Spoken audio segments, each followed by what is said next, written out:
Aš esu Monika Poškutė, esu visažistė. Šiandien pabandysiu jums papasakoti, kaip išsirinkti tą tobulą jaunosios makiažą. Turim daug sudedamųjų dalių tos šventės, bet turbūt moterim vienas iš svarbiausių dalykų, tai nei viena nepaneigs, tai yra makiažas.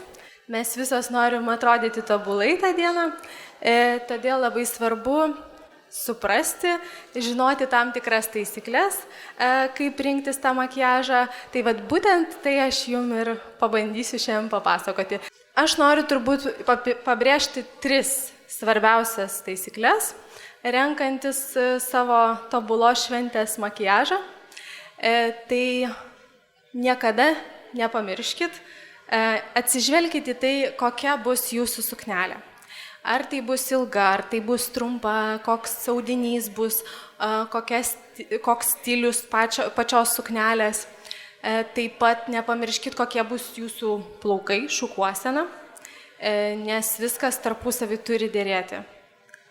Ir aišku, pati jūsų šventė. Dabar kuo toliau, tuo labiau kiekviena šventė turi savo temą, ar ne?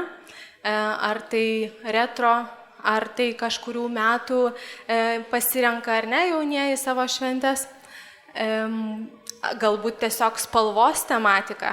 Tai į visą tai atsižvelkit, sudėkit į vieną bendrą vaizdą, o tada jau galvokit apie savo makiažą.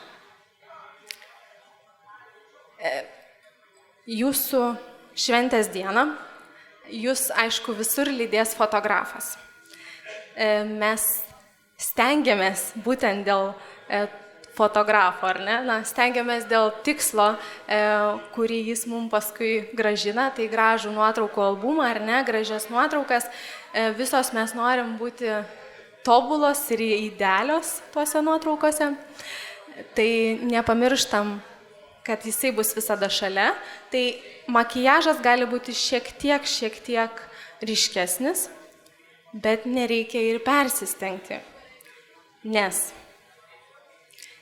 tą dieną bus dar vienas ir dar svarbesnis žmogus šalia jūsų. Tai yra jūsų būsimas vyras, jaunikis. Ir būtent vyrai jūs norės matyti tokias, kokias jūs iš tikrųjų esat. Nenori jie matyti nei to didelio sluoksnio makiažo, nei jūsų kažkokių ryškių lūpų, kurių reikia saugotis, ar ne. Tai bet kokiu atveju atsižvelkit ir į savo vyrų nuomonės šitų klausimų. Ir kad taip nenutiktų jūsų dieną, kad jūs ne taip labai gerai nustebinsit savo jaunuosius, kaip norėtumėt, visą laiką patariu būtinai atlikti bandomąjį makiažą. Susišnekėti, suprasti vieną kitą su specialiste yra labai svarbu. Tai padaryti kartais yra pernelyg sudėtinga, jeigu žmogų mato pirmą kartą, ar ne, į veido bruožus, jūsų visą stilių, jūsų visus norus per tą trumpą laiką, tik pamačius pirmą kartą, yra galbūt sudėtinga suprasti. Tai jūsų pačių labui ir visažisto, kuris jūs gražins, labui siūlyčiau tikrai būtinai atlikti bandomąjį makiažą. Jeigu jūs kiekvieną dieną atsikėlę ryte, nesidažot tiek daug, labai patarčiau to nedaryti ir tą dieną. Nes svarbiausia išlikti savim. Mes norim visos būti gražios, mes būsim visos gražios, nes mūsų akys tą dieną jau bus gražios ir daug šnekės. Todėl su makiažu subtiliai, atsargiai, bet tuo pačiu užtikrintai, kad žinotumėt, ko norit, atliekam bandomąjį makiažą ir tada būnam tikros. Dabar dėl pačio makiažo. Pirmas iš variantų, ar ne, tai galbūt kaip pavadinčiau kaip kategoriją, nes kiekvienas makiažas yra unikalus, yra būtent jūsų veidui pritaikytas, būtent jūsų bruožams, todėl čia tik tais tokius pagrindinius variantus jums pasakysiu, kad jums būtų lengviau tiesiog suprasti ir paaiškinti pačiam specialistui, ko jūs norit. Tai Vienas iš variantų yra natūralus, šiek tiek veido bruožus paryškinantis makiažas. Tai yra vienas mėgstamiausių mano makiažų, kurias dažniausiai siūlau savo nuotakom, nes jį taip pat galima įvairiai keisti, modeliuoti, galbūt šiek tiek ryškinti, šiek tiek švelninti, bet žodžiu mes taip nenutolam nuo to, ką mums davė gamta, o tai yra gražiausia. Toliau kitas truputėlį ryškesnis variantas, ar ne? Tai yra daugiau spalvų turintis, galbūt prie suknelės spalvos derantis arba prie jūsų puokštės, prie gėlių, galbūt prie jaunikio kostiumo. Na, viskas, kaip sakau, turi turėti visumą. Tai tų spalvų tą dieną mes irgi galim nebijoti, pasidžiaugti jomis, bet vėlgi pabrėžiu, nepersistengti. Ir čia jau toks variantas drąsiom moterim, tai tamsesnių atspalvių, ryškinantis arba akis, arba lūpas, arba ir tą. Bet vėlgi nesirinkit tokio makiažo, jeigu jūs nenaudojat jo tiek daug kasdieniniai, ar ne, veikloj savo, kad pati jaustumėtės visų pirma gerai ir kad žmonės jūs matytų jūs, o ne kažką. Tai eksperimentuoti visada galima, galbūt jūs galvojat, kad jums visiškai netinka raudonos lūpos, o galbūt jums specialistas pasakys, kad būtent tokių jums reikia, kad jūs atrodytumėte tobulai, ar ne? Tai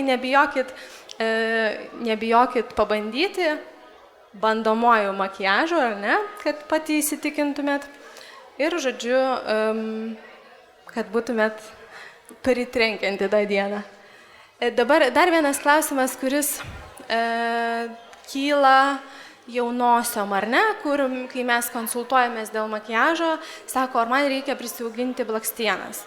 Jeigu jūs to nedarot visą laiką, jeigu jūs galvojat, kad tai norėtumėt išbandyti būtent savo šventės metu, tai tada pasakysiu, kad labai gerai pagalvokit. Labai gražu yra priauginamos blakstienos, bet vėlgi akis kai kurių yra jautrios, kai kam yra tiesiog sunku ir nepatogu su jom, tai jeigu šito stebuklo dar nebandėt ir norit savo vestuvių dieną tai pabandyti, tai geriau išbandykit daug anksčiau. Pasižiūrėkit, kaip jūs jaučiatės, kaip jūsų akis į tai reaguoja, ar ne? Ir kitas variantas, kurį siūlau, tai net jeigu jūs ir neturėsit savo priaugintų blakstienų, ar ne, tai makiažo metu jūsų nuotakos makiažo bus pritaikytos blakstienos, kurios atrodo tikrai tobulai, jos yra priauginamos kuokšteliais, gali išlaikyti net iki 2 savaičių, tikrai ne viena nuotaka iškeliavo su juo į savo medaus mėnesį, grįžo, gavau padėkos laišką, nuotrauką, žodžiu, ir nereikėjo visos kelionės metu net jais rūpintis, ar ne? Tai čia kaip toks labai labai geras variantas, jeigu svajojate apie šitą. Tai aš turbūt pasakiau labai tokius paprastus dalykus, nenoriu per daug irgi įsiplėsti ir pasakoti jum apie tai, kokios spalvos tiktų ar ko jum būtent reikia, nes tai pasakys būtent tas žmogus, pas kurį jūs ateisit. Svarbiausiai turbūt kitiem metam tokia pagrindinė tendencija pačių makiažų, tai yra natūralumas. Yra šiek tiek paryškinti rausvi ar ten persikiniai skruostai, paryškintos akys, bet ne per daug. Ir natūralumas. Kitų metų pagrindinė tendencija.